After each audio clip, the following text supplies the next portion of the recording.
I'm Adrian, 26 years old, and a software developer in Boston.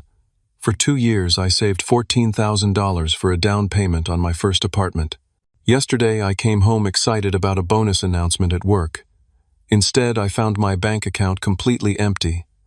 "Now you'll know how to show off with your salary," my mom said with a smirk. Dad grinned. "Go back to work. We're planning a trip to Tokyo with your next paycheck." Then my sister walked in holding keys to a brand new car.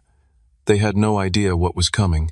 Hey, before I continue this crazy story, drop a comment where you're watching from, and hit that subscribe button if you've ever been betrayed by someone you trusted. Growing up in suburban Massachusetts wasn't easy with my four parents. They were the definition of middle class on the outside, but behind closed doors they struggled with finances constantly. The weird part, they had too much pride to accept help from anyone. My dad, a salesman at a local furniture store, would come home complaining about bills, but would refuse assistance from his own brother. Mom worked part-time as a receptionist at a dental office and handled our family finances, if you could call it that. Mostly it was juggling which bill to pay late this month. I learned early that if I wanted anything, I needed to earn it myself. At 16, I got my first job bagging groceries at the local supermarket. When college applications rolled around, my parents sat me down for the talk. Not about birds and bees, but about how they couldn't afford to send me to college. No college fund, no savings, nothing. They looked disappointed, but not nearly as disappointed as I felt. "We always thought things would get better financially," Dad explained, not meeting my eyes. "But life happens." That summer I worked 2 jobs and applied for every scholarship imaginable. When acceptance letters came, I chose the state university that offered the best financial aid package. Even then, I took out loans and worked 20 hours a week at the campus IT department while maintaining a full course load in computer science. My relationship with my parents grew distant during those years. They rarely called to check on me, but when they did, the conversation inevitably turned to their financial problems. "The furnace broke," or "Dad's car needs a new transmission." I learned to change the subject quickly. After graduation, I landed an entry-level programming job at a tech startup in Boston. The pay wasn't amazing, but it was enough to rent a small studio apartment and start paying off my student loans. Most importantly, I could finally begin saving for something that mattered to me, my own home. My lifestyle was modest by any standard. My apartment was barely 500 square feet, with furniture mostly sourced from thrift stores and giveaways. I drove a 12-year-old Honda with over 150,000 miles on it. While my co-workers splurged on fancy dinners and weekend trips, I packed lunches and tracked every dollar in a spreadsheet. For 2 years, I lived this way, watching my savings slowly grow to $14,000. My younger sister Emma was a different story altogether. 3 years younger than me, she had somehow escaped the financial responsibility lessons that had been forced upon me. Mom and Dad bent over backwards to give her everything she wanted, dance lessons, to a car for her 16th birthday, and even paid her cell phone bill well into her 20s. When she decided college wasn't her thing after 1 semester, they didn't bat an eye. She moved back home and took a part-time job at a clothing store, spending most of her paycheck on clothes and nights out with friends. I never resented her for this uneven treatment. If anything, I felt sorry for her. She never learned self-reliance or the satisfaction of earning something through hard work. But I did maintain a certain distance from her. Our lives and values were simply too different. 3 weeks ago, everything changed. I was called into my boss's office expecting the usual project update meeting.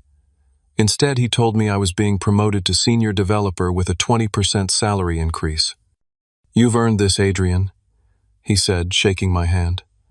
"Your work ethic is exceptional, and the team values your contributions." That night, I updated my budget spreadsheet.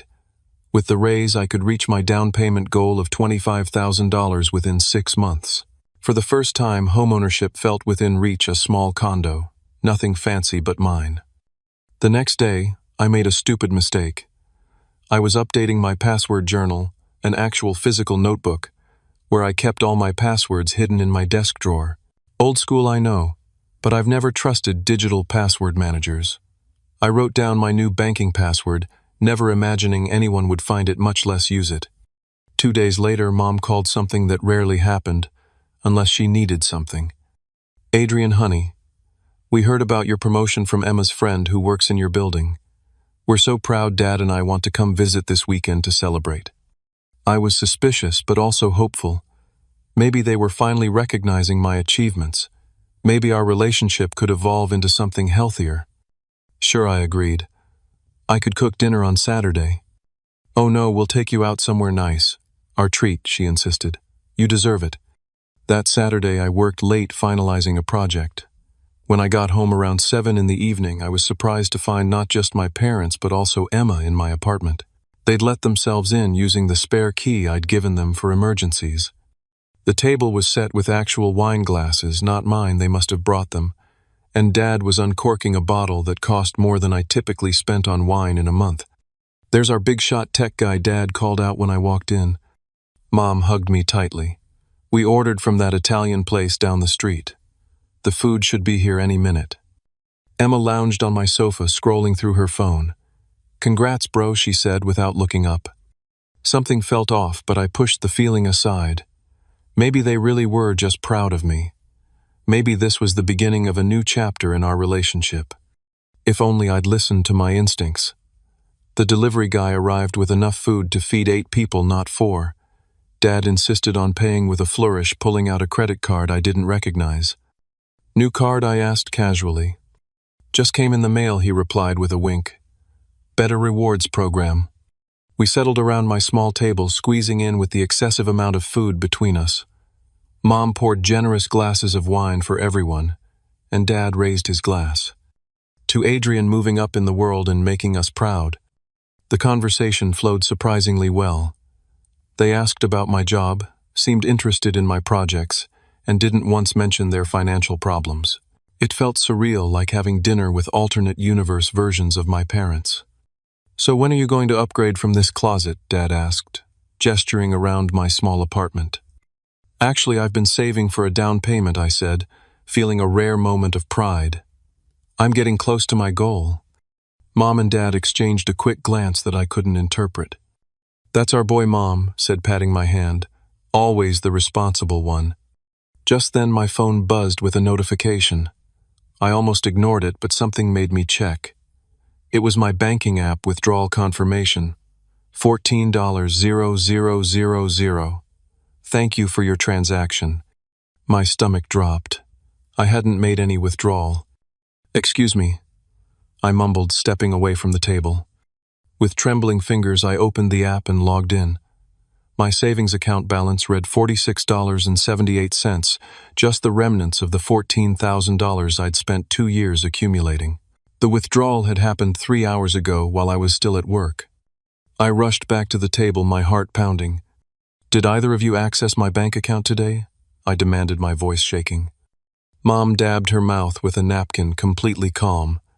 Don't be dramatic, Adrian. My entire savings is gone. $14,000 withdrawn today. I didn't do it. Dad leaned back in his chair, swirling his wine. Consider it a life lesson, son. I couldn't believe what I was hearing. A life lesson, that's my money. Money I worked for. Mom's expression hardened into something I'd never seen before. Now you'll know how to show off with your salary. Maybe next time you'll think about helping your family before splurging on a condo. My mind raced, trying to process what was happening. How did you even get access to my account? Your little password book wasn't hard to find. Emma chimed in from the sofa, not looking up from her phone. Mom asked me to look around when I visited last month. Last month, Emma had stopped by unexpectedly, claiming she was in the neighborhood. She'd asked to use my bathroom and had been gone for nearly 15 minutes. I hadn't thought anything of it at the time. You went through my things, I asked, betrayal cutting deeper by the second. Dad waved dismissively. Don't be so sensitive. We raised you clothed. You put a roof over your head for 18 years. You owe us. I owe you. I put myself through college. I've worked since I was 16. And now you're doing well while we're struggling, Mom snapped. That's not how family works, Adrian. Family helps family. Help is something you ask for, not something you steal. I was shouting now, unable to contain my anger. Dad stood up, pointing a finger at me. "Watch your tone, boy. That fancy job doesn't make you better than us." I took a deep breath, trying to calm myself. "What did you do with my money?" "Well," Mom began, suddenly looking pleased with herself. "We paid off some bills, bought a few necessities." "Like what?" I interrupted. Mom gestured to her outfit. "This blouse was on sale and I got your father some new golf clubs. He deserves them after working so hard all these years." "And we're planning a little vacation," Dad added. "We haven't been anywhere in years." "To Tokyo," I said flatly, remembering his earlier comment. "With my next paycheck, too, apparently." He had the audacity to grin. "Now you're getting it. You make so much money now you won't even miss it." Just then, Emma stood up and dangled a set of keys. "And thanks for the upgrade, bro," she said with a smirk. "My old car was such a beater." I stared at the keys in disbelief. "You bought her a car with my money." "Just a used Honda," Mom said defensively. "Nothing fancy." "It's a 2-year-old Civic," Emma bragged. "Way better than that trash heap you drive." The room started spinning. My own family had conspired against me, stolen my savings, and now expected me to be okay with it. 2 years of sacrifice gone in an afternoon spent on golf clubs, clothes, a car for my sister, and a vacation for my parents. "I want my money back," I said, my voice low and dangerous. "All of it. Now." Mom laughed, actually laughed. "Don't be ridiculous, Adrian. It's spent. Then sell the car, return the clubs, cancel the trip." "No can do," Dad said firmly. "But hey, with your new promotion, you'll save it back in no time." "Get out," I whispered. "What did you say?" Mom asked, her eyes narrowing. "Get out of my apartment. Now." My voice was shaking with rage. "Now listen here," Dad started, but I cut him off. "No, you listen. You stole from me. You betrayed my trust. Get out before I call the police." Mom stood up, gathering her purse. "The police? On your own parents? You wouldn't dare. Try me." Emma, finally sensing the gravity of the situation, moved toward the door. "Maybe we should go. This is how you treat us after everything we've done for you." Dad's face was red with anger. "Leave your key," I told them. "You no longer have permission to enter my home." "Fine," Mom snapped, throwing her key on the table. "But don't come crying to us when you realize how lonely life is without family." Dad leaned in close as he passed me. "This is your apartment. Funny, I thought I was the one who co-signed the lease because your credit wasn't good enough. One call to the landlord." I hadn't thought of that. Dad had indeed co-signed my lease when I first moved in, before I had established good credit. "You wouldn't," I said, but the smirk on his face told me he absolutely would. "Out by tomorrow," he said. "Or we'll see just how much that fancy job of yours matters when you're homeless." They left, slamming the door behind them. I stood in my apartment, surrounded by half-eaten food I hadn't wanted, wine glasses that weren't mine, and the devastating knowledge that my own family had systematically betrayed me. I sank to the floor, my back against the wall, and did something I hadn't done since I was a child. I cried. I couldn't stay in my apartment that night. The walls seemed to close in on me, every corner holding a fresh memory of betrayal. I packed an overnight bag, grabbed my laptop, and checked into a budget hotel downtown. $49 a night that I couldn't really afford anymore, but I needed space to think. Lying on the stiff hotel bed, staring at water stains on the ceiling, memories flooded back. Dad borrowing the $20 I'd earned mowing lawns when I was 12, promising to pay me back come payday. He never did. Mom taking the birthday money my grandparents sent me to put in your college fund, a fund I later learned never existed. The pattern had been there all along. I'd just been too young to recognize it, and later too hopeful that things had changed. Sleep evaded me. Around 3 in the morning, I opened my laptop and started researching my legal options. Unauthorized bank access, theft, fraud. Surely there was some recourse available to me. I composed an email to my bank explaining the situation, then fell into a restless sleep just as dawn was breaking. The bank's response came by mid-morning. Since the password had been used for access, and since I had no proof that I hadn't shared it voluntarily with my parents, there was little they could do. They suggested filing a police report if I believed a crime had been committed. A crime by my own parents. Could I really do that? Despite everything, some deeply ingrained sense of family loyalty held me back. They'd raised me, however, imperfectly. Could I really see them arrested? I called my friend Zach, the only person I trusted enough to share this humiliating situation with. They did what? He exploded after I explained. Adrian, that's straight-up theft. I know, I sighed. But they're my parents. No, Zach said firmly. Parents protect their children. They don't rob them blind. You need to talk to a lawyer. He was right. I found a legal aid office that offered free 30-minute consultations and scheduled an appointment for that afternoon. The lawyer, a woman named Melissa, with kind eyes and a no-nonsense attitude, listened carefully to my story. Unfortunately, she said when I finished, this is legally complicated. Since they used your password, the bank likely won't recognize it as unauthorized access. And because they're family members, it becomes a matter of he said, she said, about whether you gave them permission. So they just get away with stealing $14,000, I asked incredulously. Not necessarily. You have two options: file a police report and press charges for theft, or pursue civil action to recover the funds. Which would you recommend? She leaned back, considering. Honestly, try one more time to resolve this directly with your family. If that fails, the civil route might be best. Criminal charges against family members can get messy, and prosecutors sometimes hesitate to pursue what they see as family disputes. I left her office with a heavy heart. I had to make a decision: either write off the money as an expensive lesson about trust, or take a stand that might permanently sever my relationship with my family. As I walked back to my hotel, my phone buzzed with texts from my mother. Your father talked to the landlord. You have until Friday to move out. Don't be difficult about this, Adrian. Family helps family. Call us when you've calmed down. There was no apology, no acknowledgement of what they'd done, just expectation that I would calm down and accept their theft as normal family behavior. Something hardened inside me. This wasn't about the money anymore. It was about respect, boundaries, and consequences. I texted back, I'll be out by Friday. Don't contact me again until you're ready to return what you stole. Then I blocked their numbers. That evening I returned to my apartment to start packing. To my shock, I found my parents and several relatives I rarely spoke to having what appeared to be a party in my living room. There he is, my Uncle Doug called out when I entered. The big-shot programmer with the fancy new promotion. My mother rushed over, acting as if nothing had happened. Adrian, honey, I tried calling you. We wanted to celebrate with the whole family.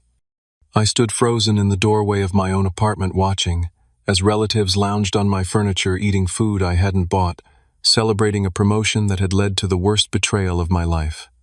Moving toward the kitchen to get away from the crowd, I overheard my father talking to my Aunt Linda. Yeah, Adrian's been doing so well, he insisted on helping us out. Paid off our credit cards, bought Emma a reliable car. He's finally showing some appreciation for all we did for him. That's so generous, Aunt Linda replied. My kids could take a lesson from him. My father laughed. Well, we did have to nudge him a little. You know how these young people are all wrapped up in themselves. But I always say you haven't really succeeded until you can give back to those who raised you. Absolutely, Aunt Linda agreed. So what are you doing with the rest of his money? Patricia's always wanted to see Japan, Dad replied, referring to my mother. Figure we'll do it right: first-class tickets, nice hotels. Adrian's next bonus should cover it nicely. His next bonus. They weren't done. They expected this to be an ongoing arrangement, access to my money whenever they wanted it. I retreated to my bedroom, locked the door, and leaned against it, my mind racing. This wasn't a one-time theft. This was the beginning of a systematic plan to exploit me financially for years to come. I had to get out. Not just out of this apartment, but out of this toxic family dynamic. I needed space to think, plan, and protect myself. The next morning I called in sick to work for the first time since I'd been hired. I spent the day apartment hunting, finally finding a small studio in a secure building with a doorman. It was more expensive than my current place, but safety from my family was worth the extra cost. By Friday, I had moved out of my old apartment, leaving the keys with the building manager. I didn't tell anyone, not my parents, not Emma, not even Zach, where I was living now. I needed time to gather my thoughts and formulate a plan. My new apartment was sparse, just a mattress on the floor, my clothes and my computer equipment. But it was mine, and for the first time in days I felt like I could breathe again. That night I made a list of everything I needed to do to protect myself from further exploitation. New bank accounts at a different bank, changed passwords for everything, email, social media work accounts, new phone number, credit freeze to prevent anyone from opening accounts in my name. It was a start, but I knew it wasn't enough. Sooner or later I would have to confront my family about what they'd done, and when that time came I needed to be prepared. On Monday morning I returned to work with dark circles under my eyes but a clear mind. My boss Mark noticed immediately. "Rough weekend?" he asked as we passed in the hallway. "Just some family issues," I replied, not ready to share the details. "Well, don't let it affect your work. That Henderson project needs your full attention." I nodded and headed to my desk, throwing myself into coding to escape my personal problems. Around noon, my desk phone rang an internal call from reception. "Adrian, there's a woman here who says she's your mother. She doesn't have an appointment, but she's insisting on seeing you." My heart raced. How had she found my workplace, Emma? Probably her friend worked in another department. "Tell her I'm in a meeting and can't be disturbed," I instructed, then added, "Actually, please add Patricia Collins to the list of people not authorized to enter the building." "Certainly, sir," the receptionist replied, sounding slightly surprised. An hour later, my email pinged with a message from my mother's account. "How dare you embarrass me like that? The receptionist treated me like some kind of criminal. Your father and I expect you for dinner tonight at 6. We need to discuss your behavior and your financial obligations to this family." Financial obligations? As if I owed them access to my bank account simply because we shared DNA. I didn't respond. Instead, I scheduled a meeting with HR to ensure my parents couldn't access my workspace or information about my employment. The next week passed in tense silence. I changed my phone number, but they found ways to contact me through work, email, through friends, even through a cousin I barely spoke to. Each message held the same theme: I was selfish, ungrateful, and owed them support. Then came the escalation. I arrived at work one morning to find my sister Emma waiting by the building entrance. "You've got to talk to them," she said, falling into step beside me. "They're driving me crazy." "Not my problem," I replied coldly. "Look about the car. The car you bought with my stolen money. What about it?" She at least had the decency to look uncomfortable. "I didn't know they took the money without asking. They told me you offered." "And you believed that? When have I ever just handed over thousands of dollars?" Emma shrugged. "People change. I thought maybe the promotion went to your head made you all generous or whatever." I stopped walking and faced her. "They stole my entire savings, Emma. 2 years of working overtime, skipping vacations, eating ramen instead of going out with friends. All gone. They're saying you owe them for raising you," she said, not meeting my eyes. "Do you believe that?" She hesitated. "I don't know. Maybe not like this, but they did sacrifice a lot for us." "For you," I corrected. "I've been on my own since I was 18. That's not fair.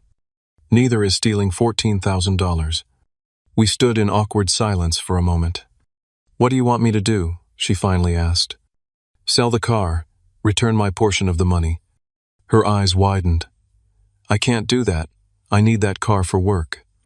"You managed before. Figure it out." "Adrian, please." "Goodbye, Emma." I walked into my building, leaving her standing on the sidewalk. It was harsh, but necessary. Emma had been complicit in the theft, even if she hadn't known the full story initially. Actions had consequences. That evening I received a call from an unknown number. Against my better judgment, I answered. "Adrian Collins," a male voice asked. "Who's calling?" "This is Paul Hernandez from Boston Credit Union. I'm calling about an application for a joint checking account that was submitted yesterday." My blood ran cold. I didn't apply for any account. Well, we have an application here with your name and social security number requesting to open a joint account with Patricia Collins. My mother was trying to open accounts in my name. That's fraud, I said firmly. I did not authorize that application. After spending an hour on the phone filing fraud reports, I called the lawyer again. This had gone beyond a family dispute, it was now identity theft. The following Sunday, my parents escalated further. They showed up at a restaurant where I was having lunch with Zach, somehow having tracked me there, probably through social media. Adrian, enough of this nonsense, my father said, loudly sliding into our booth uninvited. We're still your parents and you will treat us with respect. People at nearby tables turned to stare. Please leave, I said quietly. This is neither the time nor place. My mother reached across the table and grabbed my wrist. We raised you better than this. After everything we've done for you. What exactly have you done for me? I asked, pulling my hand away. Put me through college. No, I did that myself. Help with my car. No, bought that myself too. Support me emotionally. Definitely not. We gave you life, she hissed. We fed you, clothed you. The bare minimum required by law, I interrupted. And now you think that entitles you to everything I earn. My father's face darkened. You ungrateful little. Sir, our waiter intervened. I'm going to have to ask you to lower your voice or leave. Mind your own business, my father snapped. Dad, stop, I said firmly. You're making a scene. I'm making a scene. You're the one who's cut off his own family. Your mother cries herself to sleep every night. Zach, who had been silent until now, stood up. Mr. Collins, I think you and Mrs. Collins should leave before the manager gets involved. My father glared at him. And who are you to tell me what to do? I'm the guy who's about to call security if you don't walk away right now, Zach replied calmly. My parents looked around, suddenly aware of the attention they were attracting. With a final glare, my father stood up.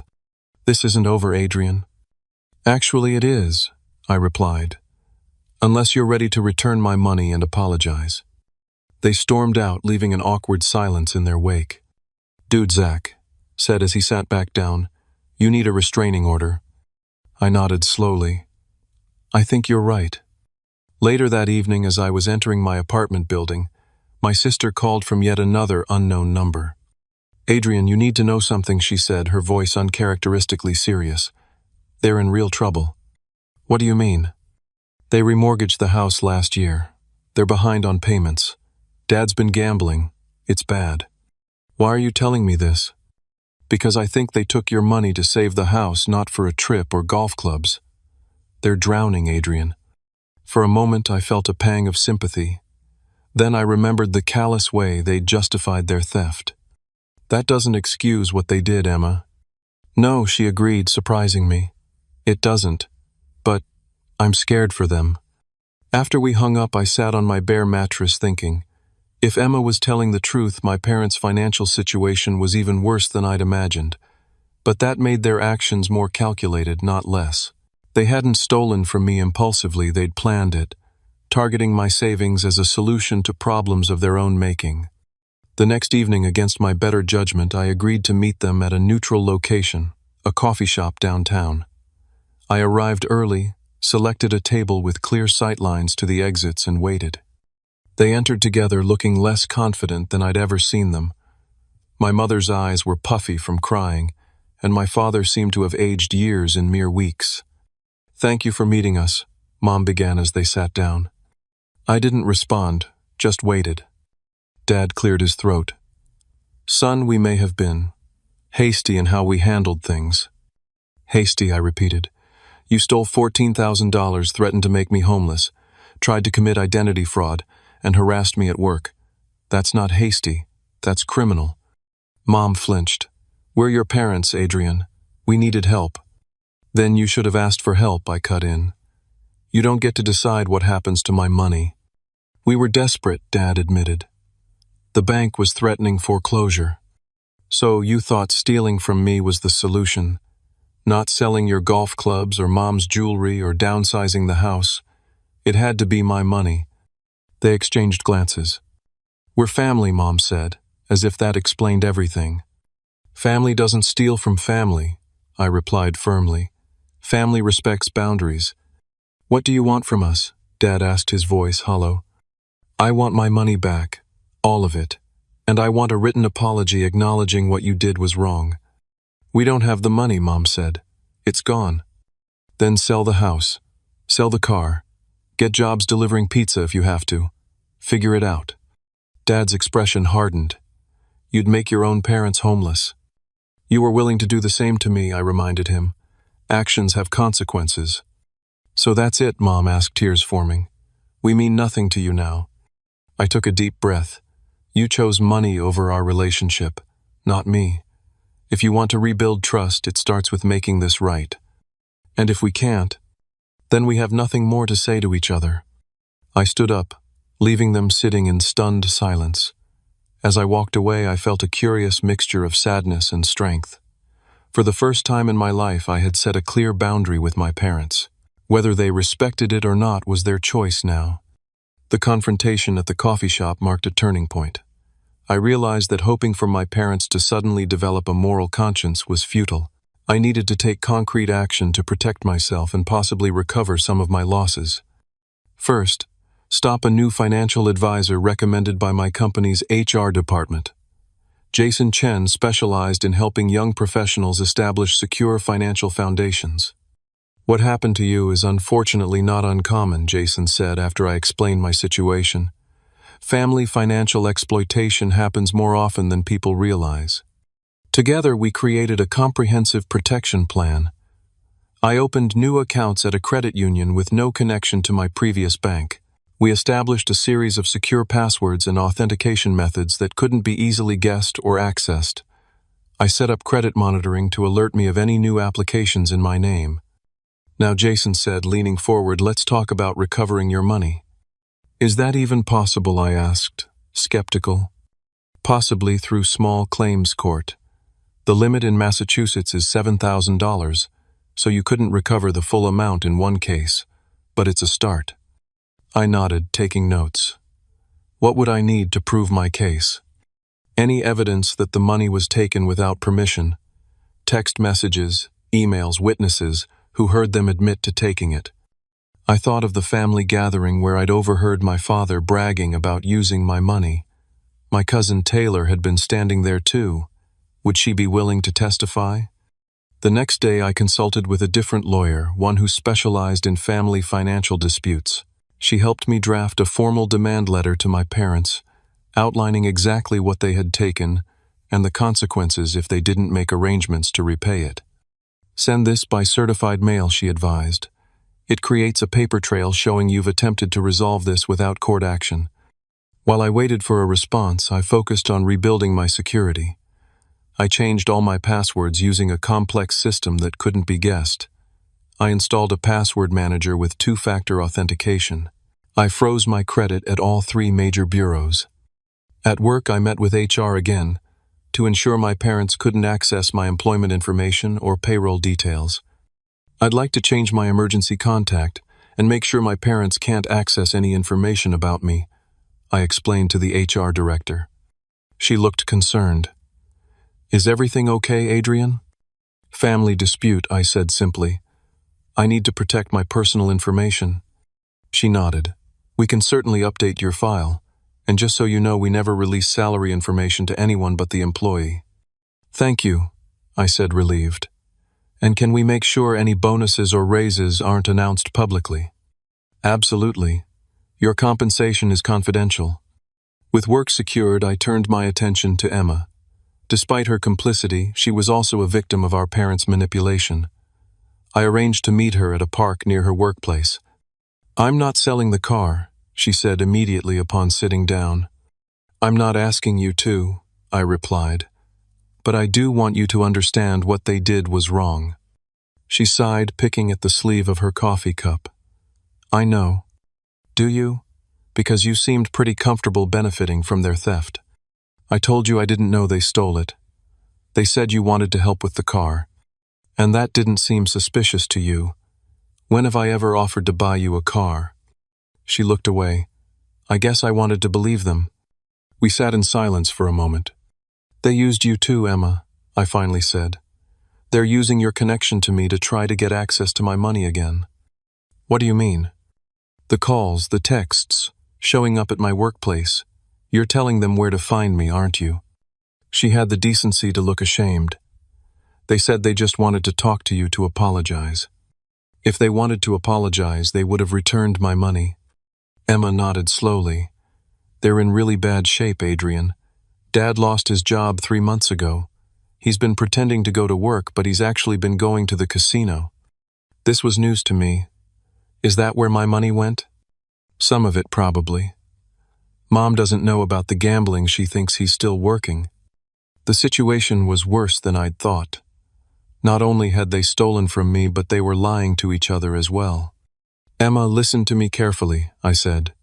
You need to protect yourself too. Check your credit report, make sure they haven't opened accounts in your name.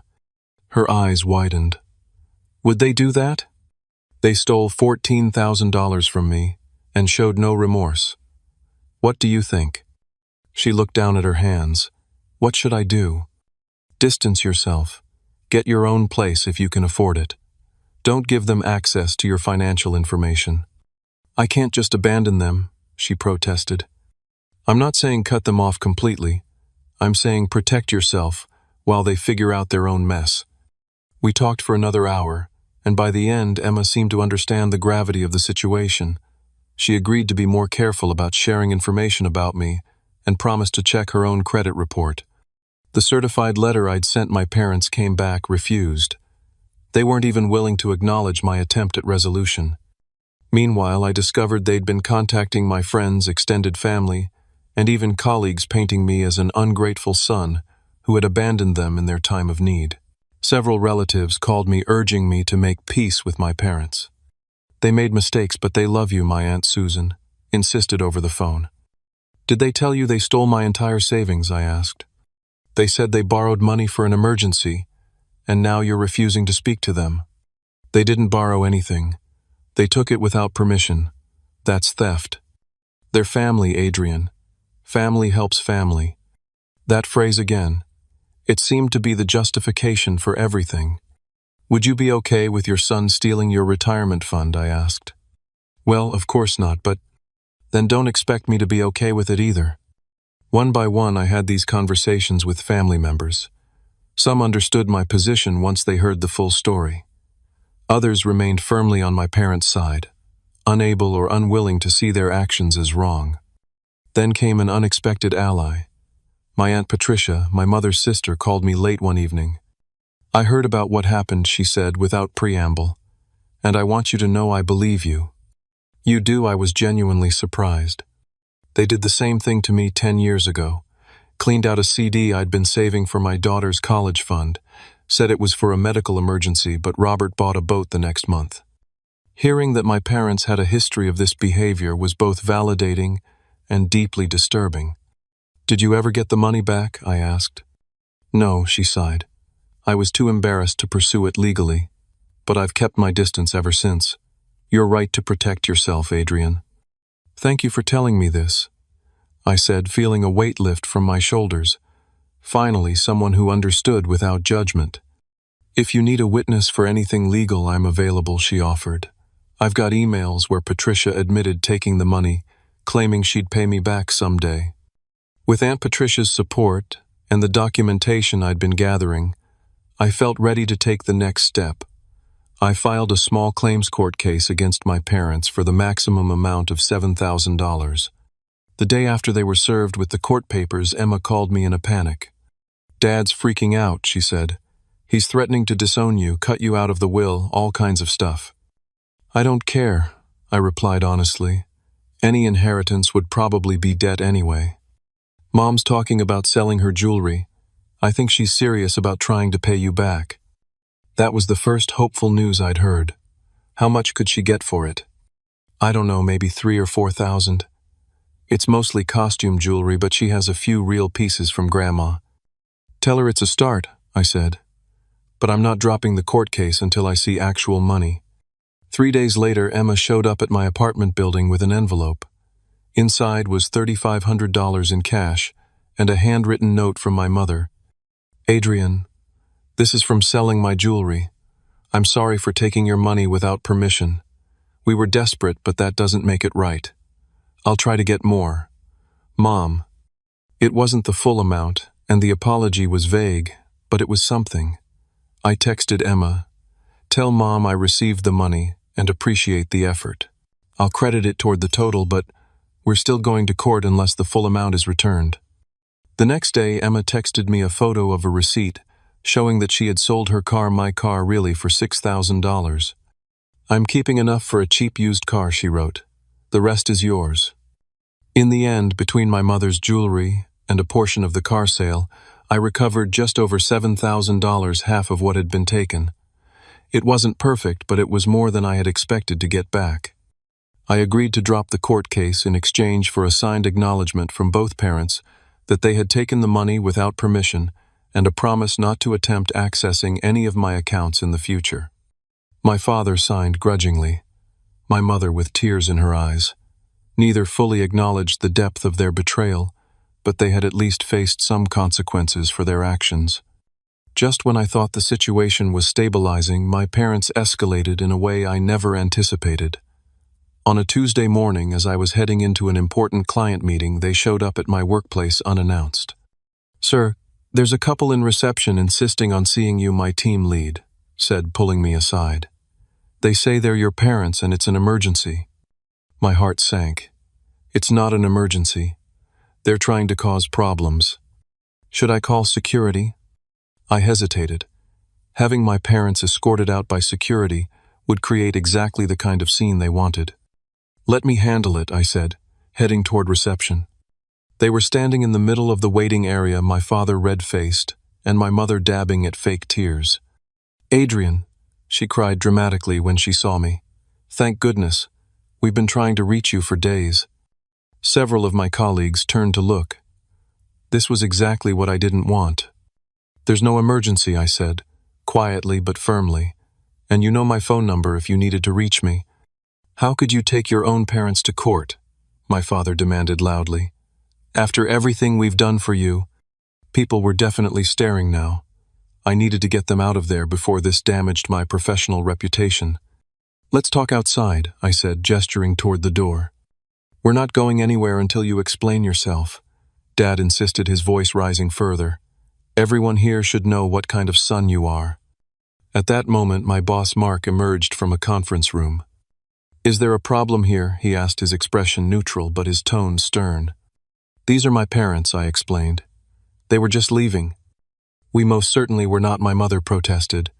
"We came to talk sense into our son who's been—" Mr. and Mrs. Collins, Mark interrupted.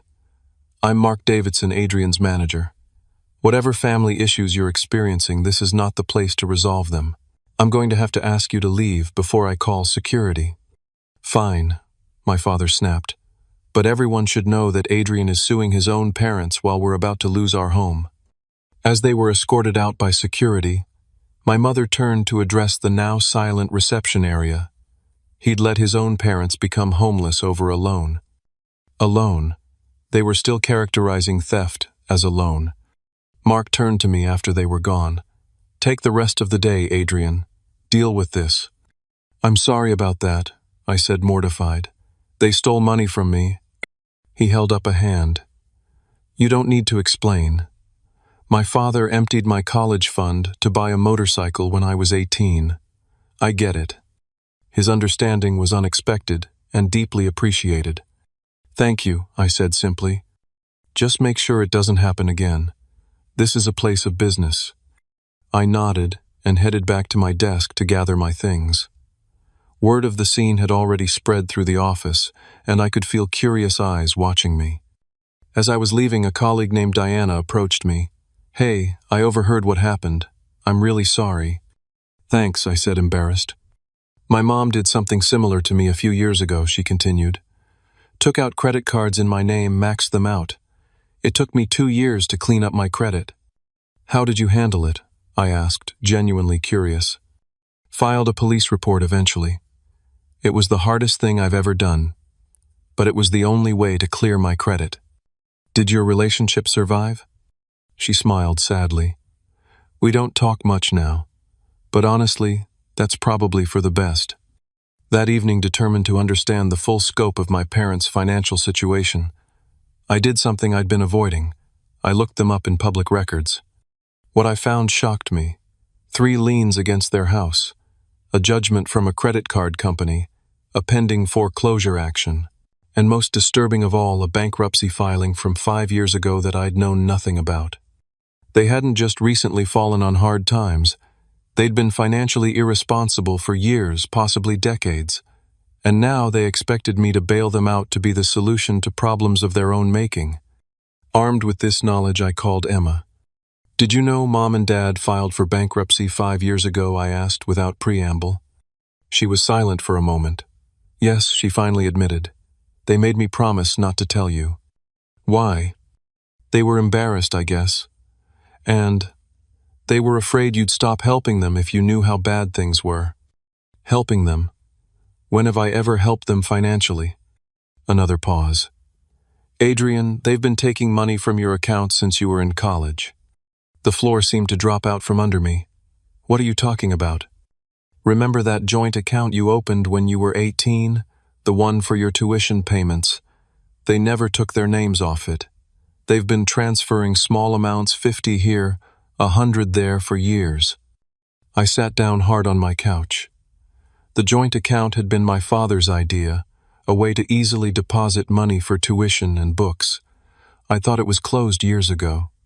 How much, I managed to ask. "I don't know exactly. Thousands probably over the years." It explained so much why they always seemed to know when I got paid, why they called asking for loans when I had extra in my account, why they were so angry when I moved my savings to a new account they couldn't access. "Why are you telling me this now?" I asked. "Because they're talking about doing it to me now," she said quietly. "Dad asked me to add him to my checking account yesterday, just in case of emergency." A surge of protectiveness rushed through me. For all her flaws, Emma was still my sister. "Don't do it," I said firmly. "Don't give them access to anything." "I know. I already told him no." "Good.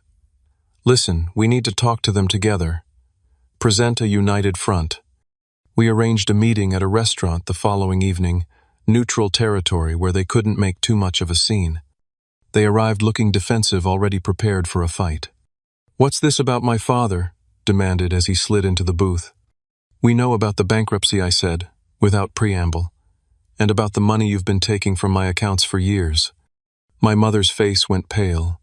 My father's reddened. "Emma," he snapped, "you promised never to." "Don't blame her," I interrupted. "This is about your actions, not hers." "We're your parents," my mother said, falling back on her usual justification. "Everything we did was for your own good. Taking money from my account without permission was for my own good. Explain that logic." "You had more than you needed," my father said dismissively. "We made sure you didn't get spoiled." "By stealing from me." "By teaching you the value of helping family," he countered. Emma, who had been quiet until now, spoke up. "Dad, you asked me to add you to my checking account yesterday." "Why?" He shifted uncomfortably. "Just to have access in case of emergency." "The truth," she insisted. My father looked away. My mother stared at her hands. "We're behind on the mortgage again," she finally admitted. "The bank is threatening foreclosure." Even after taking my $14,000, I asked incredulously. "It wasn't enough," my father muttered. "We had other debts." "Like what?" More uncomfortable silence. "Like what?" I repeated more forcefully. "Your father has a gambling problem," my mother said, still not looking up. "He's been borrowing from people you don't borrow from. Loan sharks." My father had gotten involved with loan sharks. "Jesus," I breathed. "This is so much worse than I thought." "We need help," my mother said, finally meeting my eyes. "Real help this time." "Not financial help," I said firmly. "You've proven you can't be trusted with money. But I'll help you find resources, financial counseling, gambling, addiction, support, maybe bankruptcy protection again." "We don't need counseling," my father protested. "We need cash." "No," Emma and I said simultaneously. My father looked between us, seemingly shocked by the united front. "After everything we've done for you both." "Stop." I cut him off. "That line doesn't work anymore. Here's what's going to happen. I have a friend who's a financial counselor. You're going to meet with him, follow his advice, and deal with your problems like adults. In return, I won't pursue further legal action for the money you stole." And Emma added, "You're going to sign something promising never to access either of our accounts again." Or what my father challenged. I pulled out my phone and held it up. "Or I send this recording of you admitting to stealing from my accounts for years to the police." My state had one-party consent for recordings. What they had done was theft, plain and simple, and now I had proof. The color drained from my father's face. "You wouldn't." "Try me," I said evenly. That night marked the true turning point. For the first time, my parents seemed to understand that their actions had real consequences. The power dynamic had shifted irreversibly. My father agreed to seek help for his gambling addiction. My mother committed to financial counseling. Both signed a document acknowledging their unauthorized access to my accounts and promising never to do it again. It wasn't a perfect resolution, but it was a start. As Emma and I walked to our cars after the meeting, she nudged my shoulder. "That was badass, you know, standing up to them like that." I smiled ruefully. "Felt pretty terrible, actually." "Yeah," she agreed, "but necessary. Think they'll follow through?" She shrugged. "Maybe. If they don't, at least we tried." "At least we tried," I echoed. For the first time in weeks, I felt like I could breathe again. The money was still gone, but I had regained something more valuable, my autonomy and self-respect.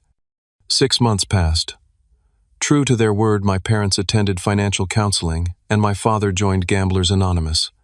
I kept my distance, requiring detailed updates from Emma rather than communicating with them directly. Trust once broken takes time to rebuild, if it can be rebuilt at all. I focused on regaining my financial footing. My promotion had increased my salary, and without the drain of my parents' constant emergencies, I found myself able to save again. It was slower this time. I was more cautious, more deliberate with every dollar. My new apartment became a home. I invested in a proper bed, a comfortable couch, a desk for my computer, small luxuries that reminded me that my money was my own to use as I saw fit. My relationship with Emma deepened. She had taken my advice and moved into her own apartment, establishing independence from our parents for the first time in her life. We had dinner together weekly, comparing notes on adulting and supporting each other's boundaries with our parents. Dad asked for money again yesterday. She told me over pizza one Friday night. "Just $20 for gas," he said. "What did you do?" I asked. Told him no. She smiled proudly. "It was hard, but I did it." "Good for you." He got angry, said I was turning out just like you. She grinned. I told him I hoped so. 3 months into their financial counseling, my parents sold their house, the one they'd nearly lost to foreclosure multiple times. They downsized to a small condo, significantly reducing their monthly expenses. It was a practical decision, if long overdue. At the 9-month mark, I received a letter from my mother. Not an email or text, but an actual handwritten letter. Inside was a check for $3,000 and a note. "Adrian, this is another payment toward what we took from you. The financial counselor has helped us create a repayment plan. You'll receive $500 each month until the full amount is restored. We know money alone can't rebuild trust, but we hope it's a start. With regret and love, Mom." It wasn't a perfect apology, but it was genuine progress. I deposited the check, half expecting it to bounce. It didn't. True to their word, $500 arrived each month after that. I put it all into a separate savings account, not quite trusting that it would continue, not quite ready to rely on it. A year after the original theft, I closed on my first home, a small one-bedroom condo in a secure building. It wasn't the place I'd originally dreamed of, but it was mine, bought with money I had earned and protected.